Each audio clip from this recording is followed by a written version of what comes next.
తెలంగాణలో రేవంత్ రెడ్డి ప్రభుత్వం ప్రతిష్టాత్మకంగా నిర్మిస్తున్న ఫ్యూచర్ సిటీలో భాగంగా ఇవాళ ఒక కీలక ఘట్టం ఆవిష్కృతమైంది. ఫ్యూచర్ సిటీకి సింబల్ గా ఉండే ఫ్యూచర్ సిటీ డెవలప్మెంట్ అథారిటీ భవనాన్ని ముఖ్యమంత్రి రేవంత్ రెడ్డి ప్రారంభించారు. డిప్యూటీ సీఎం బట్టి విక్రమార్క ఇతర మంత్రులతో కలిసి రిబ్బన్ కట్ చేసి FCDA ఆఫీస్ ను ప్రారంభించారు. రేపటి భవిష్యత్తుకు ఇప్పుడే పునాదులు వేసి ప్రపంచానికి అద్భుతమైన నగరాన్ని అందించనున్నట్లు తెలిపారు. ఈ FCDA బిల్డింగ్ నిర్మాణంలో అనేక జాగ్రత్తలు, అత్యాధునిక టెక్నాలజీని ఉపయోగించారు. పర్యావరణ హితమైన సస్టైనబుల్ డిజైన్ పద్ధతులను అనుసరించారు. బిల్డింగ్ పైకప్పు మీద ఫోటో వోల్టాయిక్ షేడ్స్ ని ఏర్పాటు చేశారు. ఇవి సోలార్ విద్యుత్ను ఉత్పత్తి చేయడమే కాకుండా భవనం లోపల సహజమైన చల్లదనాన్ని అందించనున్నాయి. గ్రీన్ రూఫ్ గార్డెన్స్, నీటి పునరుద్ధరణ కోసం ప్రత్యేకమైన ఎకో STP ప్లాంట్లను కూడా ఏర్పాటు చేస్తున్నారు.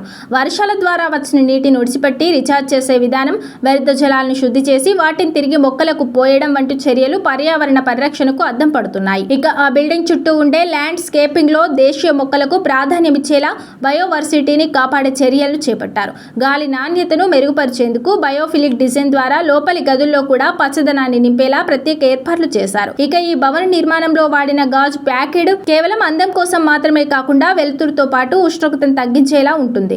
అక్కడ ఏర్పాటు చేయనున్న కలెక్షన్ పాండ్ ద్వారా నీటి నిల్వ సామర్థ్యాన్ని పెంచి చుట్టుపక్కల ప్రాంతాలకు కూడా అందించేలా ఏర్పాట్లు చేశారు. అడ్వాన్స్డ్ టెక్నాలజీతో పాటు ప్రకృతిని కలగలిపి నిర్మిస్తున్న ఈ FCDA భవనం ఫ్యూచర్ సిటీకి ఒక గ్రీన్ సింబల్ గా నిలవనుందని సంబంధిత వర్గాలు చెబుతున్నాయి. భవిష్యత్తులో తెలంగాణకు వచ్చే పారిశ్రామిక పెట్టుబడులు, కీలక ఒప్పందాలన్నీ ఈ FCDI నుంచే జరిగేలా ప్రభుత్వం ప్రణాళికలు రూపొందిస్తోందని ఇప్పటికే సీఎం రేవంత్ రెడ్డి ప్రకటించారు. కేవలం ఆఫీస్ గా మాత్రమే కాకుండా ఒక నాలెడ్జ్ హబ్ లా మారనుంది.